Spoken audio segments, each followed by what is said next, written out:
find out.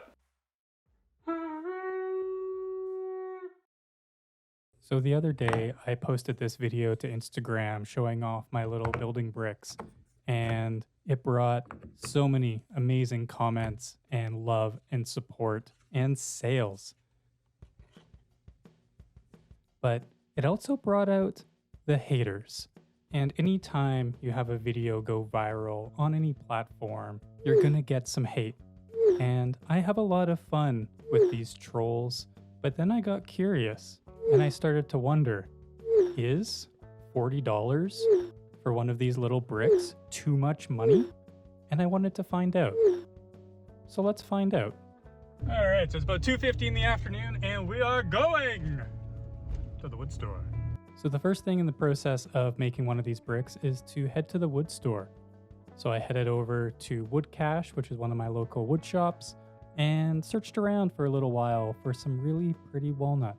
There was some really great pieces, but none that were quite fitting the size that I was looking for, until I found this board, which was going to be perfect to yield me 9 bricks. So once I got back home, I measured out my board again, did some quick math, and found out how much it would cost in materials per brick. So with this board, it comes to being just under $6 per brick, which is a little bit more expensive than your normal walnut, but it's more likely the kind of wood a weekend hobbyist or somebody just starting in woodworking would pick to use. So after running a few passes through my planer, the next thing to do is get my CNC all booted up and load up my program. So one thing a lot of folks don't understand about CNCs is they're not magic. I wish it was, but you need to tell it everything that it needs to do.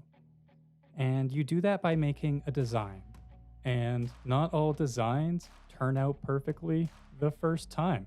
It took me about 3 design iterations and about 6 failures before I was able to get my little building bricks to a state that I was happy with. Now, there is one interesting little caveat when you use a CNC to make something, and that is the fact that there is a potential to do something else when the machine is running.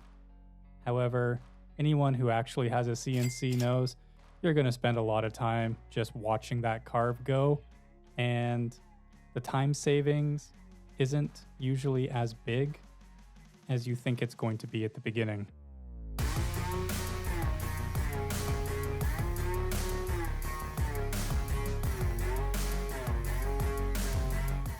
So this brick took about 14 minutes and 20 seconds to carve out the top. So in order to get the bottom carved out, I'm gonna free this little guy and get him flipped over like a pancake.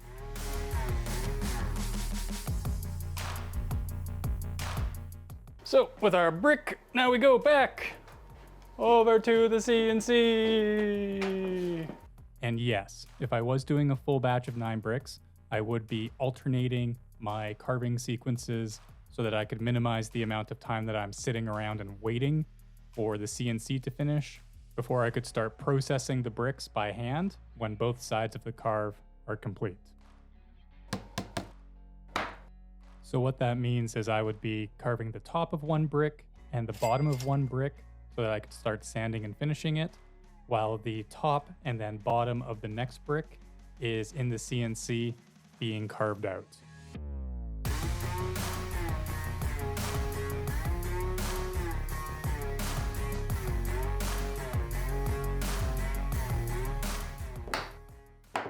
So with my little brick all ready to go, the next thing to do is go over to my 20 some odd year old bandsaw and pop it out of the form. Now I know a lot of folks might be questioning all the different tools that I'm using, and I could probably do this work a lot cheaper using a different saw or a hand saw or something like that. And you're right, but part of running a business is investing in that business and in saving time.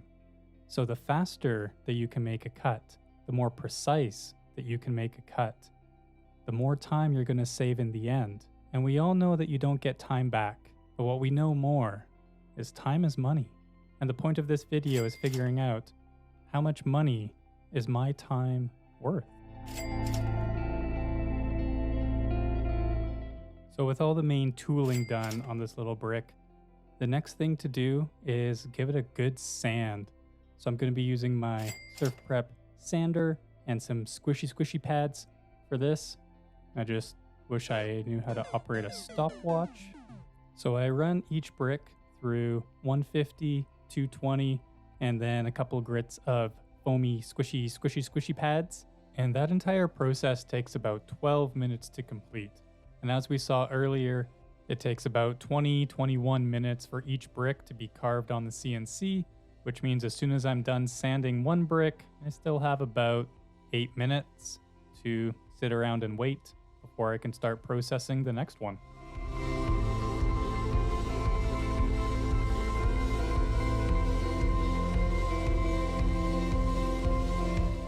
Next, the laser engraver.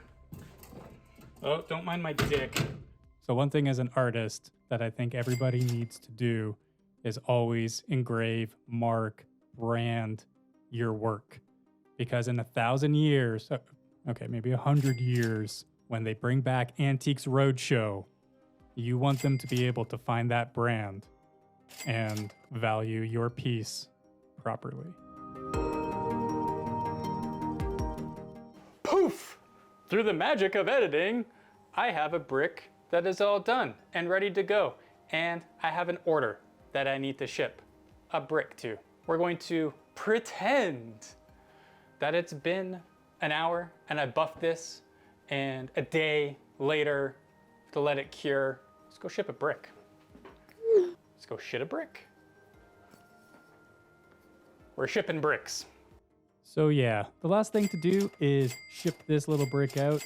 And I wonder how many people think about the amount of materials and cost it takes to actually like package up and ship something. It was definitely a eye opener for me when I realized how much extra stuff needed to go into shipping products, but that's what it takes. Dreary today. 12:37, let's go. I don't like the snow. I don't think he's happy either. So now that I've made it back home, we can do some math and figure out what this brick really does cost. So we're going to start with all of the shop tools I used.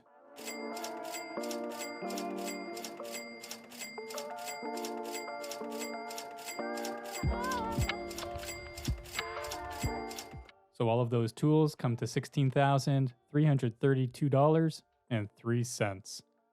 The next thing we're going to go through is all of the consumables.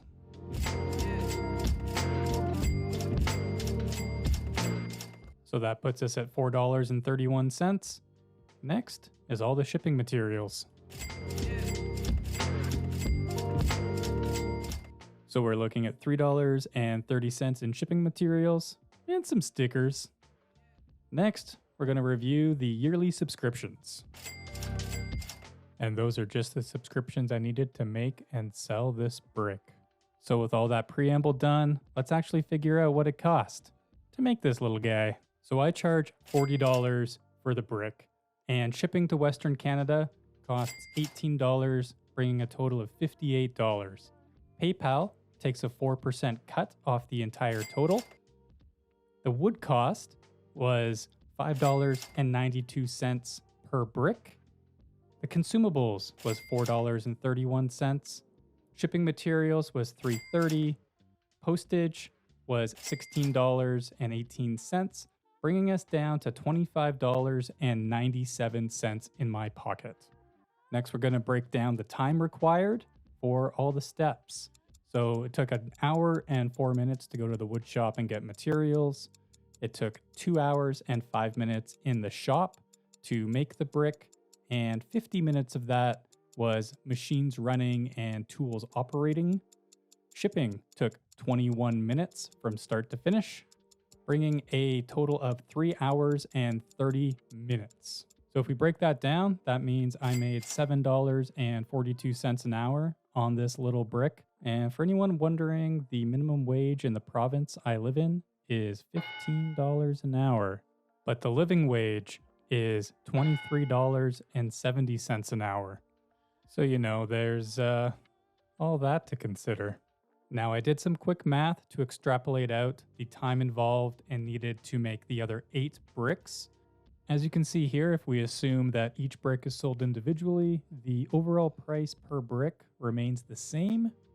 And the only difference is going to be the overall time involved to manufacture 8 bricks in a batch, as opposed to 1 brick at a time. So if we look at a time breakdown for 8 bricks, the material collection is going to be the same at 1 hour and 4 minutes to go to the wood shop.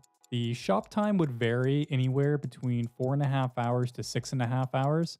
Now, 4.5 hours is only if I'm working at like Speedy Gonzalez pace. So 6.5 hours is a more realistic time of what it could take to make these 8 bricks. Packaging and boxing the bricks is just extrapolated from 7 minutes per brick. And I'm making the assumption that all bricks are sold at the exact same time, and I take 1 trip to the post office. So that turns out to be 6 hours and 45 minutes to about 8 hours and 45 minutes, which, if we look at this realistically, is 1 day of work. So to sum up, if we use a realistic time of 8 hours and 45 minutes to make 8 bricks, that brings a total of $207.76 into my pocket, which will eventually turn into a wage of $23.74 per hour once the bricks sell, which, surprisingly enough, is 4 cents higher than the Calgary living wage. So at the end of the day, I think the price for these bricks is pretty dang fair, considering the amount of tools and equipment involved, the time needed to design and test these bricks and get them to a point of being able to be manufactured, and the fact that they will outlast you. You should be able to hand them down to your children just like any other piece of quality art. But it doesn't matter what I think, because the true value in a piece of art comes from the expression and the emotion, the joy and happiness that you get when you see it, when you touch it, when you pick it up. And the value of that is going to be different for everyone, which is why art is art. And you don't need to explain your art to anyone if you choose not to.